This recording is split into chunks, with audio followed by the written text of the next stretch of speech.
नमस्कार दोस्तों, स्वागत है आपका हमारे चैनल पर। आज हम लेकर आए हैं भगवत गीता का चौथा अध्याय। भागवत गीता को सुनने से मनुष्य अपने जीवन की सभी कठिनाइयों को दूर कर सकते हैं। वीडियो को अंत तक जरूर देखें। चौथे अध्याय में श्री कृष्ण अर्जुन को दिए जा रहे दिव्य ज्ञान के आदिकालीन उद्गम को प्रकट करते हुए उसमें उसके विश्वास को पुष्ट करते हैं। वे बताते हैं कि यह वही शाश्वत ज्ञान है जिसका उपदेश उन्होंने आरंभ में सर्वप्रथम सूर्यदेव को दिया था, और फिर परंपरागत पद्धति से यह ज्ञान निरंतर राजर्षियों तक पहुंचा। अब वे अर्जुन, जो उनका प्रिय मित्र और परम भक्त है, के सम्मुख इस दिव्य ज्ञान को प्रकट कर रहे हैं। तब अर्जुन प्रश्न करता है कि वे श्री कृष्ण जो वर्तमान में उसके सम्मुख खड़े हैं, वे इस ज्ञान का उपदेश युगों पूर्व सूर्यदेव को कैसे दे सके। इसके प्रत्युत्तर में श्री कृष्ण अपने अवतारों का रहस्य प्रकट करते हैं। वे बताते हैं कि भगवान अजन्मा और सनातन हैं, फिर भी वे अपनी योगमाया शक्ति द्वारा धर्म की स्थापना के लिए पृथ्वी पर प्रकट होते हैं। लेकिन उनके जन्म और कर्म दिव्य होते हैं और वे भौतिक विकारों से दूषित नहीं हो सकते। जो इस रहस्य को जानते हैं, वे अगाध श्रद्धा के साथ उनकी भक्ति में तल्लीन रहते हैं और उन्हें प्राप्त कर फिर इस संसार में पुनः जन्म नहीं लेते। इसके पश्चात इस अध्याय में कर्म की प्रकृति का व्याख्यान किया गया है और कर्म, अकर्मण्यता तथा वर्जित कर्म से संबंधित 3 सिद्धांतों पर चर्चा की गई है। इनसे विदित होता है कि कर्मयोगी अनेक प्रकार के सांसारिक दायित्वों का निर्वहन करते हुए अकर्मा की अवस्था प्राप्त कर लेते हैं और इसलिए वे कार्मिक प्रतिक्रियाओं में नहीं फंसते। इसी ज्ञान के साथ प्राचीन काल में ऋषि मुनि सफलता और असफलता, सुख दुख से प्रभावित हुए बिना केवल भगवान के सुख के लिए यज्ञ के रूप में कर्म करते थे। यज्ञ कई प्रकार के होते हैं और इनमें से कई यज्ञों का उल्लेख यहाँ किया गया है। जब यज्ञ पूर्ण समर्पण की भावना से संपन्न किए जाते हैं, तब इनके अवशेष अमृत के समान बन जाते हैं। ऐसे अमृत का पान करने से साधक के भीतर की अशुद्धता समाप्त हो जाती है। इसलिए यज्ञों का अनुष्ठान पूर्ण निष्ठा और ज्ञान के साथ करना चाहिए। ज्ञान रूपी नौक की सहायता से महापापी भी संसार रूपी कष्टों के सागर को सरलता से पार कर लेता है। ऐसा दिव्य ज्ञान वास्तविक आध्यात्मिक गुरु से प्राप्त करना चाहिए, जो परम सत्य को जान चुका हो। श्री कृष्ण गुरु के रूप में अर्जुन से कहते हैं कि ज्ञान की खड्ग से अपने हृदय में उत्पन्न हुए संदेहों को काट दो। उठो और युद्ध लड़ने के अपने कर्तव्य का पालन करो। परम भगवान श्री कृष्ण ने कहा, मैंने इस शाश्वत ज्ञानयोग का उपदेश सूर्यदेव विवस्वान को दिया और विवस्वान ने मनु और फिर इसके बाद मनु ने इसका उपदेश इक्ष्वाकु को दिया। हे शत्रुओं के दमन करता, इस प्रकार राजर्षियों ने सतत गुरु परंपरा पद्धति द्वारा ज्ञान योग की विद्या प्राप्त की, किंतु अनंत युगों के साथ यह विज्ञान संसार से लुप्त हो गया प्रतीत होता है। उसी प्राचीन गूढ़ योग ज्ञान को आज मैं तुम्हारे सम्मुख प्रकट कर रहा हूँ, क्योंकि तुम मेरे मित्र एवं मेरे भक्त हो, इसलिए तुम इस दिव्य ज्ञान को समझ सकते हो। अर्जुन ने कहा, आपका जन्म विवस्वान के बहुत बाद हुआ, तब मैं फिर यह कैसे मान लूं कि प्रारंभ में आपने उन्हें इस ज्ञान का उपदेश दिया था। तुम्हारे और मेरे अनंत जन्म हो चुके हैं, किंतु हे परंतप, तुम उन्हें भूल चुके हो, जबकि मुझे उन सब का स्मरण है। यद्यपि मैं अजन्मा और समस्त जीवों का स्वामी और अविनाशी प्रकृति का हूँ, तथापि मैं इस संसार में अपनी दिव्य शक्ति योगमाया द्वारा प्रकट होता हूँ। जब जब धरती पर धर्म का पतन और अधर्म में वृद्धि होती है, तब उस समय मैं पृथ्वी पर अवतार लेता हूँ, भक्तों का उद्धार और दुष्टों का विनाश करने और धर्म की मर्यादा पुनः स्थापित करने के लिए मैं प्रत्येक युग में प्रकट होता हूँ। हे अर्जुन, जो मेरे जन्म एवं कर्मों की दिव्य प्रकृति को जानते हैं, वे शरीर छोड़ने पर संसार में पुनः जन्म नहीं लेते, अपितु मेरे नित्य धाम को प्राप्त करते हैं।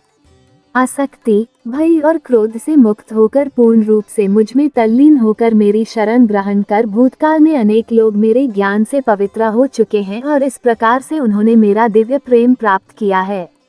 जिस भाव से लोग मेरी शरण ग्रहण करते हैं, उसी भाव के अनुरूप मैं उन्हें फल देता हूँ। हे पृथा पुत्र, सभी लोग जाने या अनजाने में मेरे मार्ग का ही अनुसरण करते हैं।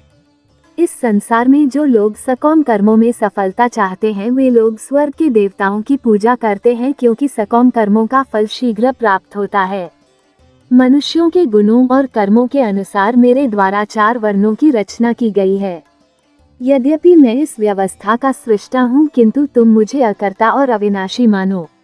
न तो कर्म मुझे दूषित करते हैं और न ही मैं कर्म के फल की कामना करता हूँ। जो मेरे इस स्वरूप को जानता है वो कभी कर्मफलों के बंधन में नहीं पड़ता। इस सत्य को जानकर प्राचीन काल में मुक्ति की अभिलाषा करने वाली आत्माओं ने भी कर्म किए, इसलिए तुम्हें भी उन मनीषियों के पदचिह्नों का अनुसरण करते हुए अपने कर्तव्य का पालन करना चाहिए। कर्म क्या है और अकर्म क्या है, इसका निर्धारण करने में बुद्धिमान लोग भी विचलित हो जाते हैं। अब मैं तुम्हें कर्म के रहस्य से अवगत कराऊंगा, जिसे जानकर तुम सारे लौकिक बंधनों से मुक्त हो सकोगे। तुम्हें सभी 3 कर्मों अनुमोदित कर्म, विकर्म और अकर्म की प्रकृति को समझना चाहिए। इनके सत्य को समझना गहन और कठिन है।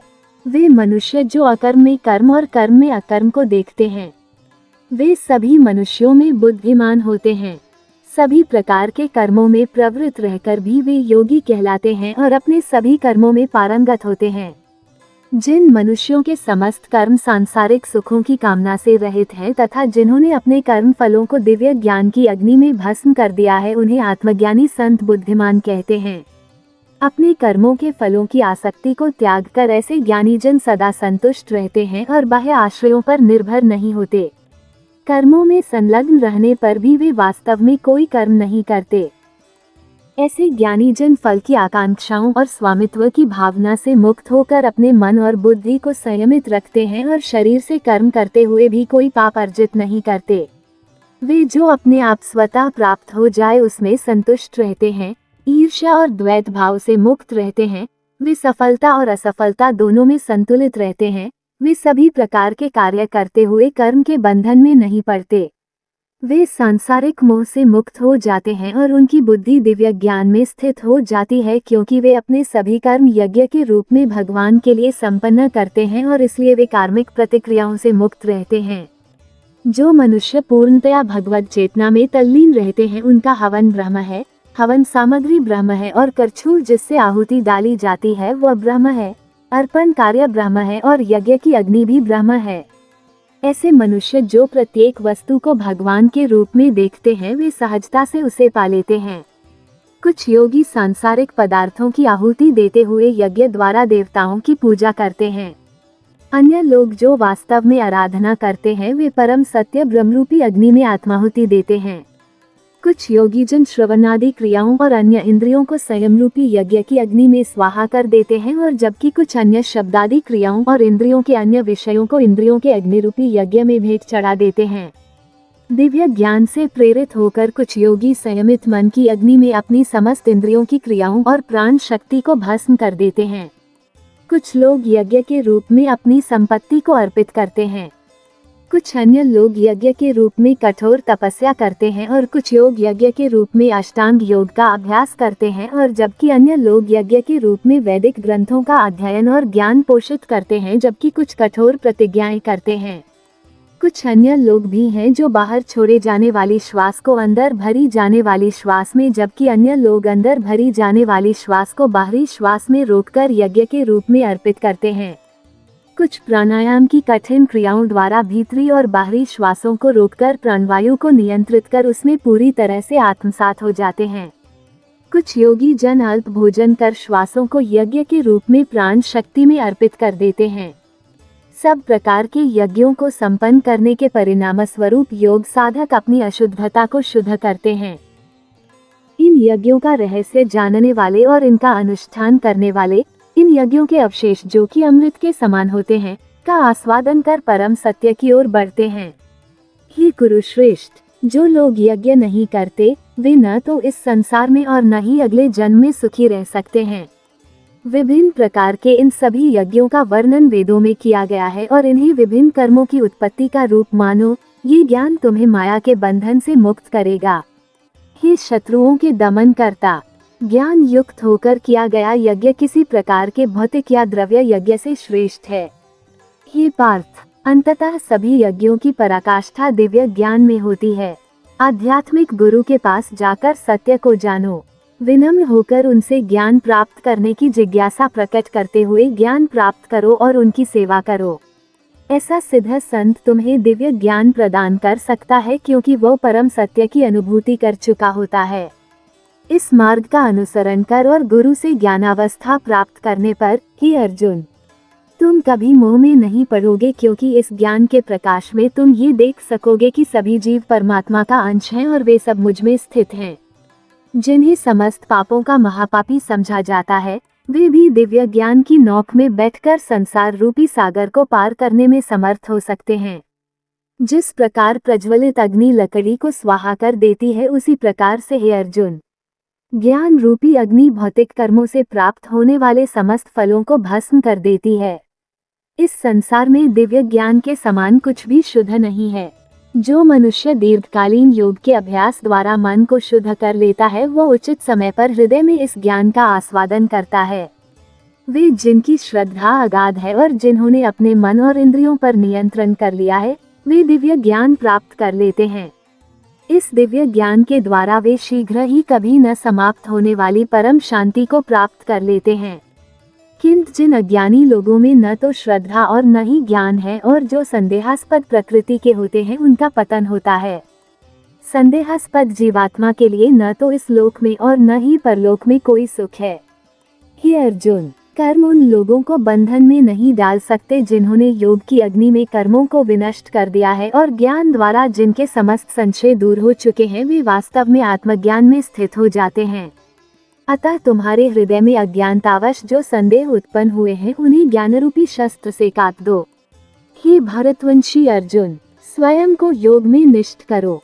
उठो, खड़े हो जाओ और युद्ध करो।